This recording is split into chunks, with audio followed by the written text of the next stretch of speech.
말씀을 통하여 주님의 긍휼하심을 받는 시간을 사모하시기를 바랍니다. 그동안에 구약 성경을 통하여서 등장하는 기도의 사람들을 좀 살펴보고 있었습니다. 모세도 또 아브라함도 엘리에셀도 또 다윗도 솔로몬도 한나도 또 얼마 전에는 이제 예레미야도 그렇게 살펴보는 시간들을 가졌는데, 사실은 워낙 분량이 많은 것들을 짧은 시간에 간단하게 말씀드리는 것도 사실은 제게도 벅차고 듣는 여러분들도 쉽지만은 않을 겁니다. 그러나 하여튼 그렇게라도 우선 해보자 하는 마음으로 하고 있으니까 좀 따라주시면 좋겠다 생각을 하고, 이제 오늘은 느헤미야, 기도의 사람 느헤미야를 좀 살펴보고자 합니다. 타이틀을 하나님의 사람 느헤미야다 그렇게 붙였는데, 사실은 개인적으로는 구약 성경에 등장하는 이 느헤미야와 같은 자들이, 그런 크리스찬들이 많아지기만 한다면은 소망이 있겠다.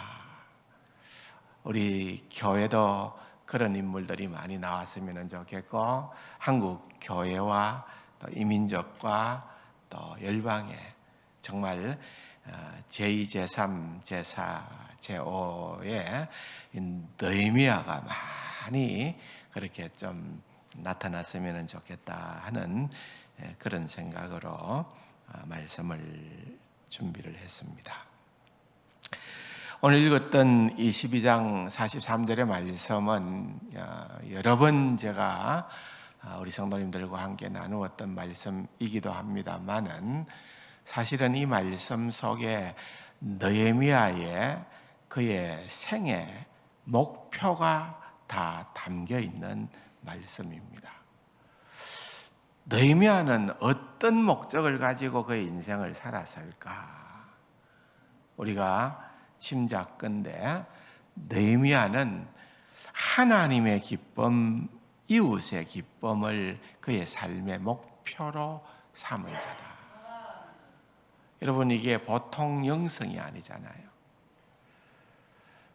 우리가 보통 일반적으로 왜 예수를 믿느냐, 왜 신앙생활을 하느냐 이렇게 다른 질문을 할 때마다 나오는 답변은 예수 믿고 복 받고 또 세상적으로도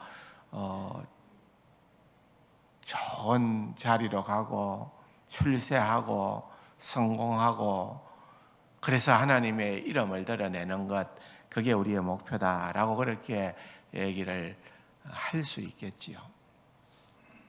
사실 느헤미야의 직책은 그 당시에는 세계를 지배하고 있었던 나라가 페르시아입니다. 그 페르시아 왕의 장관으로 있는, 그 정도면은 여러분 그야말로 인생에, 그것도 그들로 볼 때는 이방인이지 않습니까? 유대인은 그 원래 본주류가 아닌데도 불구하고 거기에서 그만큼 올라갔다는 것은 어떤 의미에서는 최고봉에 오른 그런 사람이라고 볼 수가 있죠.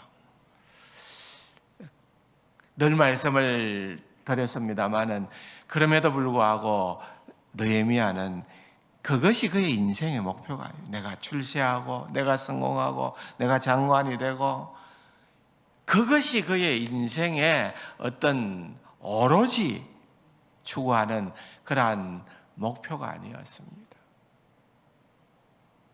그 모든 것들은 수단이었고 중간 단계였어요. 그가 진정으로 소망하는 목표는 바로 오늘 이 본문의 말씀입니다. 이날에 무슨 날입니까? 느헤미야서를 읽어보면은 이날은 무너졌던, 언제요? 150년 전에 주전 586년에 유다는 예루살렘 성이 무너져 내렸습니다. 왕이 포로로 잡힙니다. 나라가 없어져 버립니다.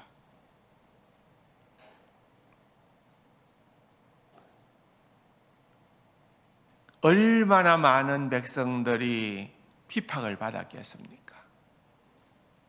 무수한 사람들의 생명을 잃었겠습니까? 그런 슬픔의 장면들은 시드기야가 그의 생전에 보았던 유일한 마지막 장면은 그의 두 아들이 그가 보는 앞에서 죽임을 당하고 난 다음에 그를 포로로 삼는 바벨론 군인들이 그의 두 눈을 뽑아버렸습니다. 왕이 적어도 그만한 고통을 직면을 했다라고 한다면은 일반 백성들이야 말할 것도 없는 겁니다. 그러니까 초토화가 된 그런 예루살렘이고 그런 나라였습니다. 그런데 그렇게 슬픔만이 가득 찬 그런 예루살렘에 이날에 세월이 드디어 흘렀습니다. 그때는 포로로 잡혀가던 그 시절이었는데 이제는 바벨론 포로 기간을 다 마치고 하나님께서 예레미야를 통하여서 포로 기간 70년이다 라고 했던 그 70년이 차서 1차 포로 기간이 있게 되어지고 또한 성전 건축이 참 우여곡절 가운데에서 이루어지게 되어지고 또한 2차 포로 기간도 일어나고 마침내 80년이 지난 3차 대략 한 80년 잡습니다. 80년. 그 기간에 마침내 그들이 드디어 예루살렘의 성벽, 무너졌던 성벽마저도 준공이 되어지는, 다시 재건이 되어지는, 그래서 이날은 예루살렘 그 성벽이 다시 재건되어진 주전 444년 그때를 의미하는 것입니다. 그래서 성벽 낙성식이 이루어지면서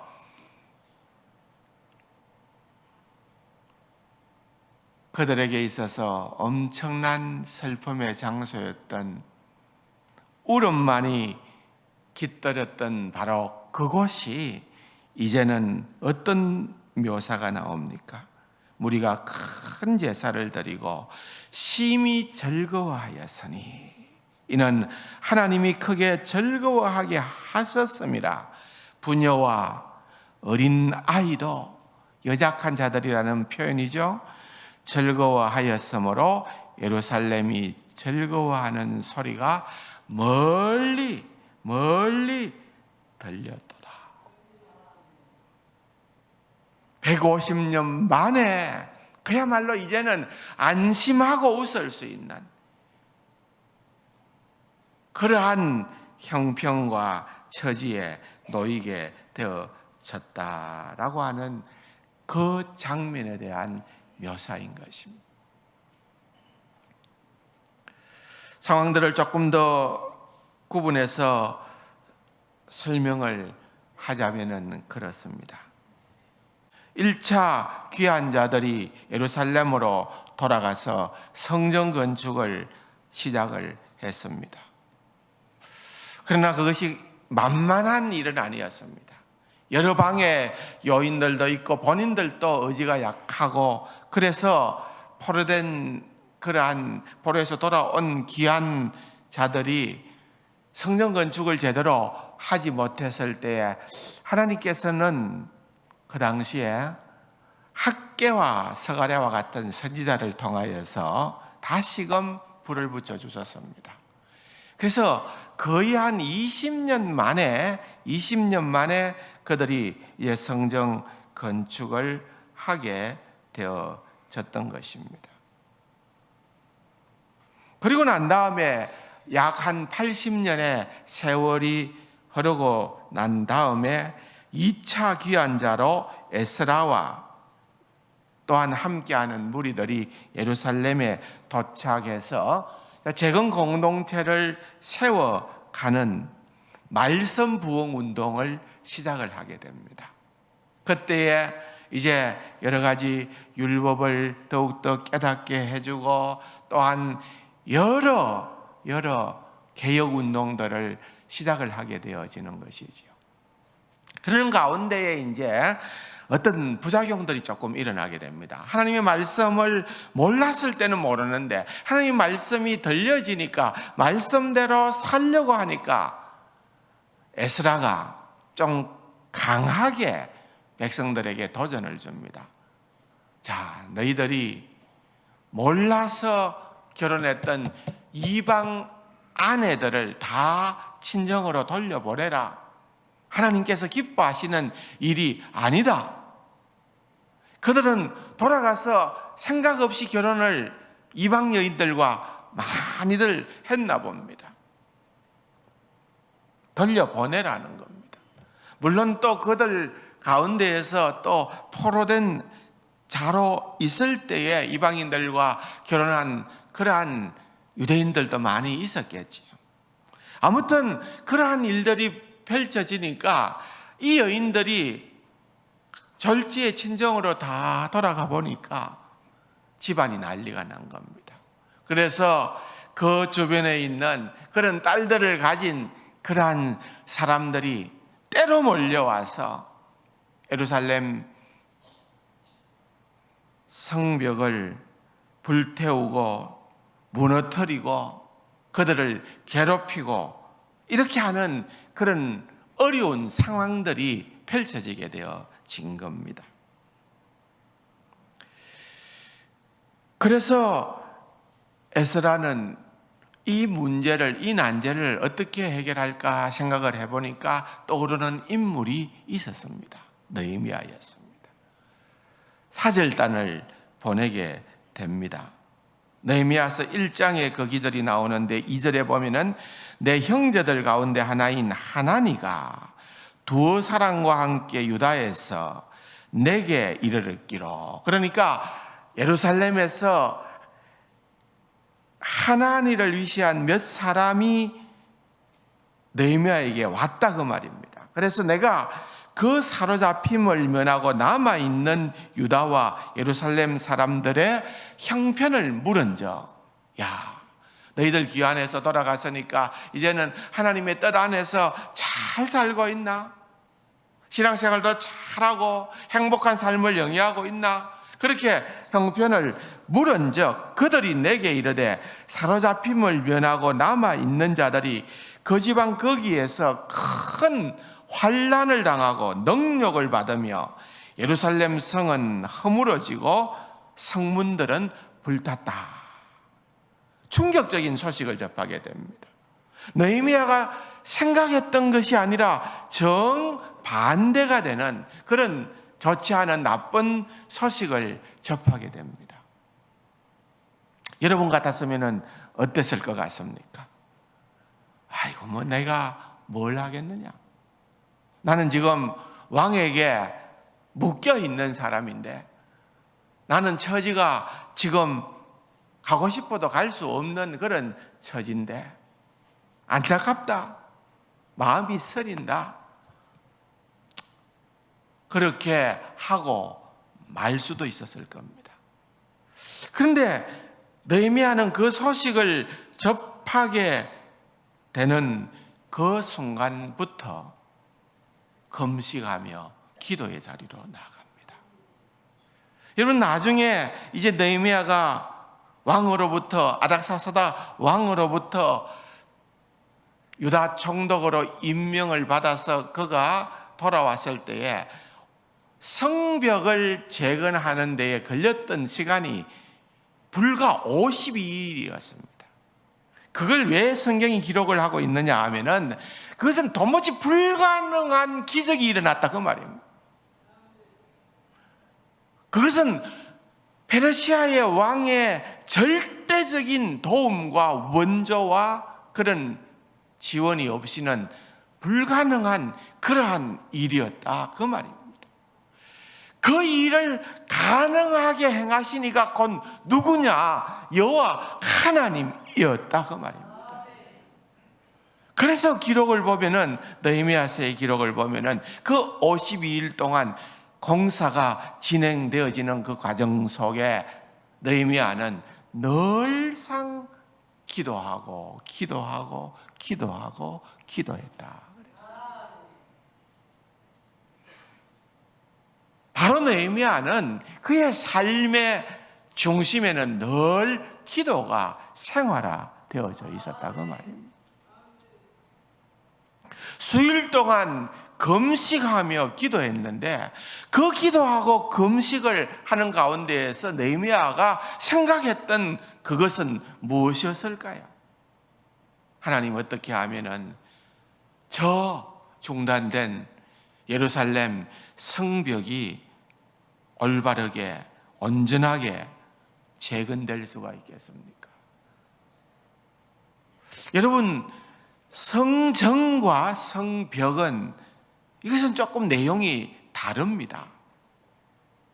사실 그들이 예루살렘 무너졌던 성전을 건축하고자 할 때에는 그렇게 큰 어려움이 없었습니다. 고레스 왕의 칙령으로 인하여서 포로기한이 시작되어졌고 다리오 왕 때에 성전의 재건 공사가 완공되어져서 스룹바벨 성전이 드디어 모습을 드러내게 되어졌습니다. 성전은 종교적인 분야입니다. 각자 나름대로 그 나라 민족이 믿는 신들이 있고 그 신들을 섬기고 그 신에게 기도하고 그렇게 하면서 제국과 페르시아와 왕을 위해서 너희들이 기도하면은 그것은 나는 얼마든지 좋은 일이다 생각한다는 것입니다. 그렇기 때문에 성전을 건축하는 데 대해서는 불만이 없는 거죠. 근데 여러분, 과거의 역사가 무엇을 얘기합니까? 아시리아와 또한 바벨론이 눈에 가시와도 같던 예루살렘을 무너뜨리려고 했는데 그것이 그렇게도 어려웠던 이유 가운데 하나는 예루살렘 성이 천년 요새였습니다. 철옹성과 같은 성이었습니다. 그렇기 때문에 그 성을 함락시키는 데에는 막대한 피해와 시간을 보내고 난 다음에 비로소 성을 무너뜨릴 수가 있었습니다. 그런데 그 성을 다시 쌓아서 그렇게 철옹성으로 만든다는 것은 이건 주변에 있는 나라 또는 유다 나라를 그토록 우호적으로 포로들을 다 보내어주고 성전도 건축하게 하고 그렇게 했다 하더라도 페르시아의 왕들은 그것을 허용할 수가 없는 일입니다. 그렇기 때문에 성벽 공사는 굉장히 어려웠습니다. 또 주변에 다른 이웃 국가들이 탄원서를 계속해서 페르시아 왕에게 보냅니다. 그렇게 하면은 안 됩니다. 유다 백성들은 틀림없이 오히려 견고한 자기 나라를 세워갈 겁니다. 바로 그런 때입니다. 그런데 지금 계속해서 이러한 공사가 중단이 되고 세월은 십몇 년간 흘러가고 있었습니다. 할 수 없이 에스라는 사절단을 보내어서 느헤미야에게 예루살렘의 현 실태를 이야기를 해줍니다. 느헤미야는 그것이 너무나도 가슴 아픈 일이었고 자기는 인생의 목표가 하나님을 기쁘시게 하는 것과 사람들을 기쁘게 하는 것, 그것이 그의 인생의 진정한 목표였기 때문에 저 일이 저렇게 방치되어서는 안 되겠다. 수일 동안 기도를 합니다. 여러분, 느헤미야서를 읽어보면은 느헤미야의 기도는 그냥 하나님 앞에 때를 서는 기도가 아닙니다. 자기 주장만을 그냥 하나님 앞에 아뢰는 그런 기도가 아닙니다. 느헤미야가 했던 기도는 철두철미 하나님의 말씀을 붙들고 했던 기도였습니다. 길게는 1000년 전에 하나님께서 모세를 통하여서 그들에게 준 율법의 말씀이 있었습니다. 레위기서 26장이 있었습니다. 어떤 말씀입니까? 그 말씀을 보면은 너희들이 내가 너희에게 준 이 율례의 말씀을 순종하고 잘 지켜 행하면 너희 나라가 복을 받게 될 것이고 번영하게 되어질 것이고 그야말로 모든 것이 잘 될 것이다. 그러나 만약 너희들이 나의 율례를 무시하고 거역하고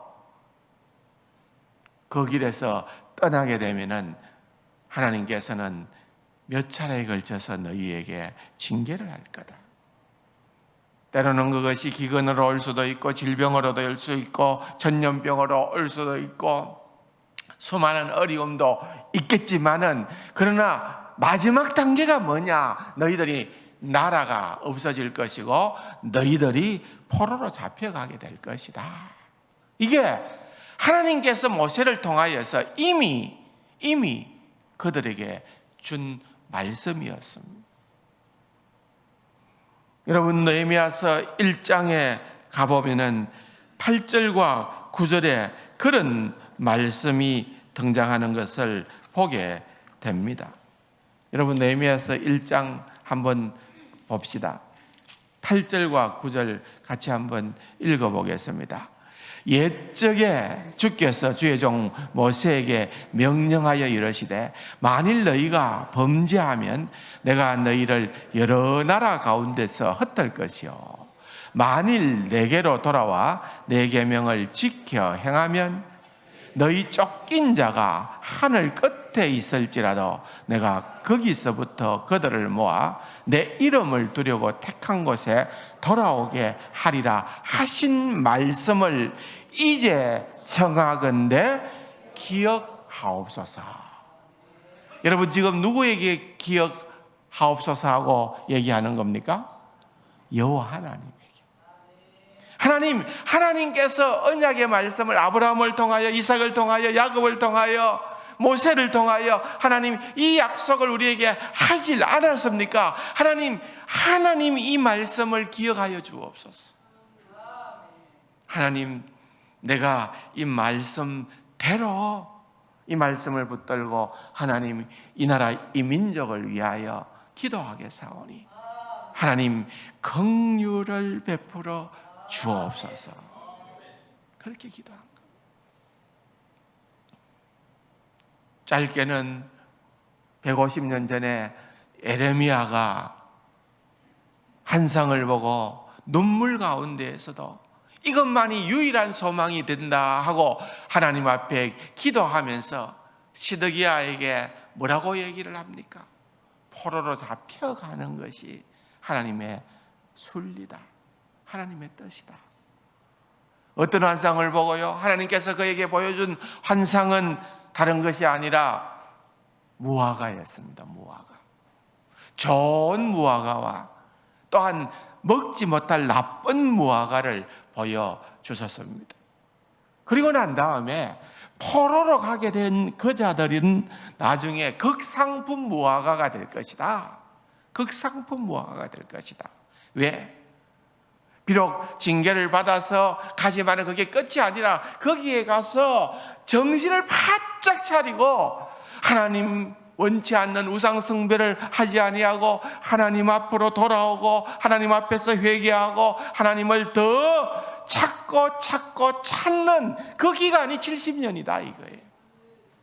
그 70년의 세월이 지나면은 하나님께서 이제는 그들로 하여금 극상품 포도나무 열매가 되어서 돌아오게끔 하고, 오히려 예루살렘에 남아있는 그들은 좋지 않는 무화과 나무가 되게 할 거다. 그것이 하나님께서 예레미야를 통하여서 보여주었던, 그리고 그것을 알고 있었던 느헤미야였기 때문에 느헤미야는 이러한 하나님의 말씀을 붙들고, 하나님의 약속을 붙들고, 하나님의 계획을 붙들고 하나님 앞에 그런 기도를 했던 것입니다. 하나님께서 이 은혜를 베풀어 주시기를 원합니다.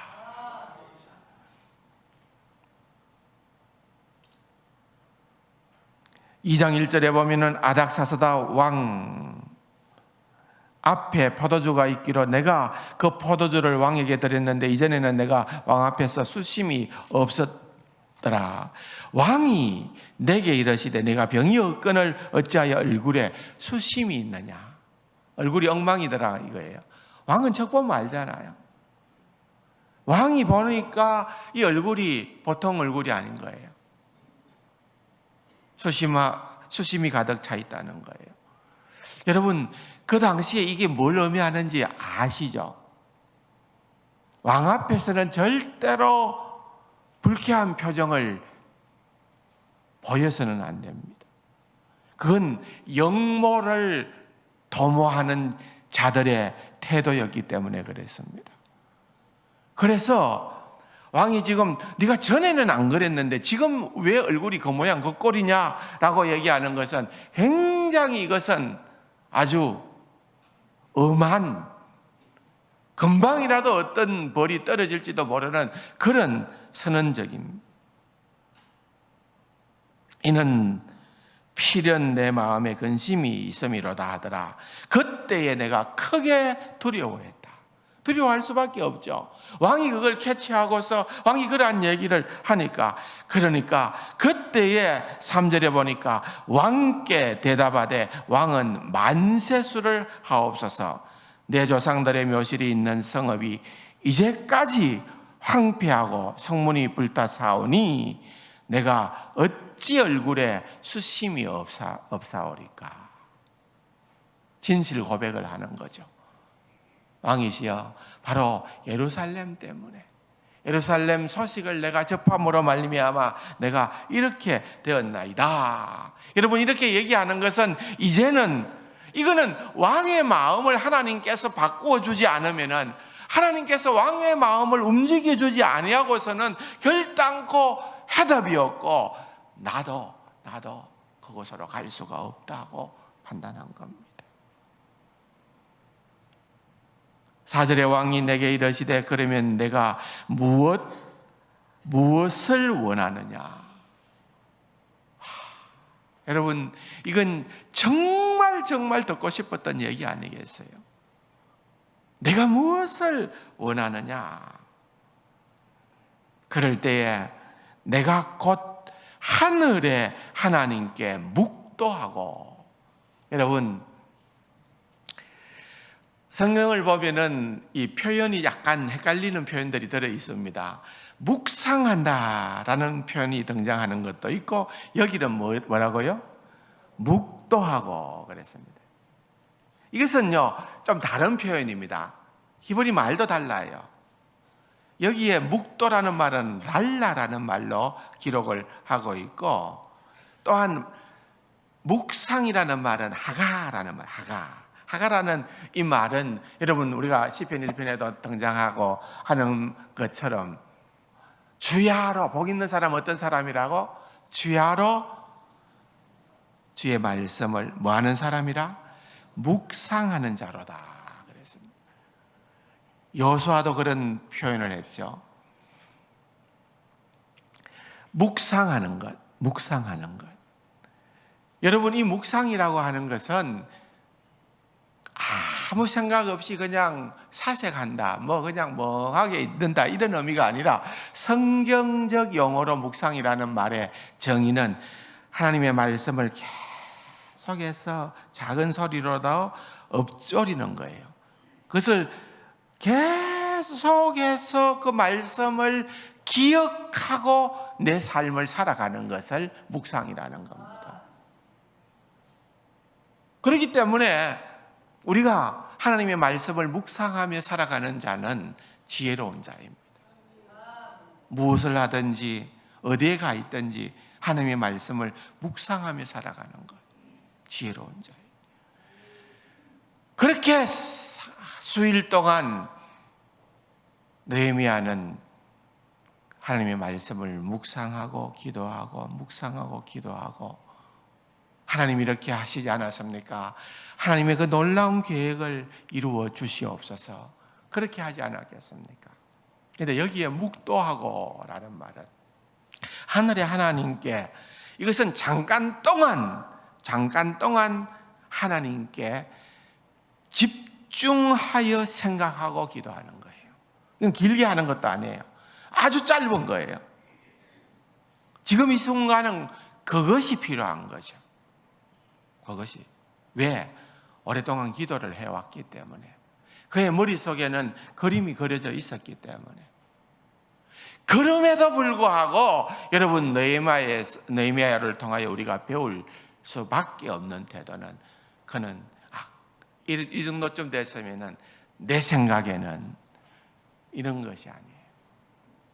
하나님께 먼저 기도하는 거예요. 아주 짧은, 하나님 지혜로운 말을 하게 해주십시오. 하나님, 왕이 내 말을 듣는 순간 감동을 받을 수 있도록 해주십시오. 아마도 그런 내용이겠지요. 그렇게 짧은 묵도를 하고서는 왕에게 요청을 하는 겁니다. 놀라웠게도 왕은 느헤미야를 총독으로, 유다의 총독으로 임명을 하고 그 성벽을 재건하는 데 필요한 모든 조치를 다 할 수 있는, 자재면 자재, 사람이면 사람, 또는 주변의 나라의 도움이 필요한, 그 당시에는 페르시아가 최고 왕국이었기 때문에 왕이 친히 조서를 써서 그것을 느헤미야의 손에 들려주고, 단 하나 요구하는 것은 네가 지금 가더라도 언제 올 수 있겠느냐? 나는 네가 없으면 불안해서 안 되겠다. 나는 네가 나의 가장 신실한 그러한 신하다. 가서 빨리 그 일만 마치고 돌아오너라. 여러분, 얼마나 놀라운 일입니까? 느헤미야는 그렇게 와서 성벽을 완공을 합니다. 6장 15절에 보면 성벽 역사가 52일 만에 끝남에 우리의 모든 대적과 주위에 있는 이방 족속들이 이를 듣고 다 두려워하여 크게 낙담하였으니 그들이 우리 하나님께서 이 역사를 이루신 것을 알미니라 그랬습니다. 그건 결코 50일 만에 그렇게 완공될 수 있는 그런 공사가 아니라는 것은 누구나 알았다는 겁니다. 그런데 그것이 52일 만에 완공이 되어졌다라고 하는 것은 적은 하나님이 하셨다는 거예요. 믿지 않는 사람들도 하나님이 하신 것에 대하여서 그들이 인정할 수밖에 없는 그러한, 그래서 그 완공되어짐으로 인하여서 예루살렘에 150년 동안이나 소멸되었던, 원래 하나님 안에서 하나님의 백성으로 하나님과 교제하고 하나님과 친밀한 교제를 나누는 가운데에 하나님이 내려주시는 은혜로 인하여 복을 누리고 그 복이 차고 넘쳐서 주위에 있는 변방으로, 열방으로, 이방으로 더욱더 확산되어져 가는, 그래 복의 권능자로 하나님께서 다시 그들을 인도하여 주신 그 놀라운 일, 그 일을 위하여서 느헤미야는 내가 쓰임 받았다는 것이 그렇게 좋을 수가 없던 거예요. 그 일이 내 인생의 최고의 기쁨이다. 내가 장관을 하는 것이 나의 기쁨이 아니라, 내가 이 세상에서 건강하게 오래 사는 것이 그게 나의 기쁨이 아니라, 내가 이 세상을 살아가면서 정말 누릴 걸 다 누리고 돈도 많이 버는 그것이 내 인생의 목표가 아니라, 느헤미야는 하나님의 기쁨, 이웃의 기쁨으로 하나님이 나를 사용해 주시다. 그것을 놓고 하나님 앞에 기도하고 실천에 옮겼던 그러한 기도의 사람이요 믿음의 인물인 줄로 믿습니다. 사랑하는 성도 여러분, 이런 느헤미야의 삶을 흉내내고 싶지 않습니까? 닮아가고 싶지 않습니까? 모방하고 싶지 않습니까? 그게 우리의 삶의 목적이어야 될 것입니다. 특별히 오늘 오후에는 제가 중부시찰 남전도의 헌신 예배에 또 말씀을 전해야 되기 때문에, 당신은 지금 어떤 인생을 살고 있느냐, 후회함이 없는 멋진 인생을 사십시오 라고 하는 주제로 좀 말씀을 나누려고 생각을 해요. 사랑하는 성도 여러분, 그 삶이 대표적인 인물이 바로 오늘 우리에게 소개되고 있는 느헤미야인 줄로 믿습니다. 느헤미야와 같은 하나님의 말씀을 붙들고, 이건요, 그 느헤미야의 기도는 군두둑이 하나 없어요. 담백한 기도예요. 정말 한 단어 한 말이라도 허튼 기도가 아니에요. 중언부언하는 기도가 아니에요. 우리가 따라야 하는 완벽한 기도를 하고 있는 그 느헤미야를 우리에게 소개하고 싶었기에 성경은 느헤미야와 관련된 내용들이 등장을 하는 거예요. 사실은 이 시대의 책을 생각해 보면은 에스라, 또 여러분 에스더, 사실은 여러분 아수에로 왕, 아닥사스다 왕의 부친이잖아요. 아수에로 왕 때에 정말 유대 민족들은 몰살당할 위기 상황 가운데 있었습니다. 그렇지 않습니까? 하만의 흉계로 말미암아 아수에로 왕이 의인을 찍어서 죽을 수밖에 없는 그러한 자리에 모르드게와 에스더가 하나님 앞에서 죽으면 죽으리라 하고 그렇게 나타남으로 말미암아 그들이 살게 되었고, 그들이 살게 되어졌기 때문에 에스라가 있었고, 그들이 살게 되어졌기 때문에 느헤미야가 있었던 겁니다. 그래서 여러분, 이 책들은요, 에스라, 에스더, 느헤미야, 또 성전 중단 공사를 독려했던 학개 스가랴, 또 더 나아가서는 여러분 예레미야서, 이런 책들은 함께 읽어야 입체적인 그림이, 온전한 그림이 나오는 그러한 책인 것입니다. 오늘 느헤미야를 보면서 우리는 하나님이 행하신 그 위대한 일을 우리의 머릿속에 그림으로 한번 그려보는 것입니다. 저와 여러분이 바로 이러한 삶을 살아가려고 몸부림치는 그러한 은혜가 있기를 주님의 이름으로 축원합니다. 좋으신 아버지 하나님, 감사합니다. 오늘 느헤미야를 통하여서 주님께서 우리에게 베풀어 주시는 큰 은혜를 사모하오니, 그러한 기도의 사람, 하나님의 마음을 시원케 해드리는 그러한 믿음의 사람 되게 하여 주옵소서. 존귀하신 예수님의 이름으로 감사기도 드립니다. 아멘.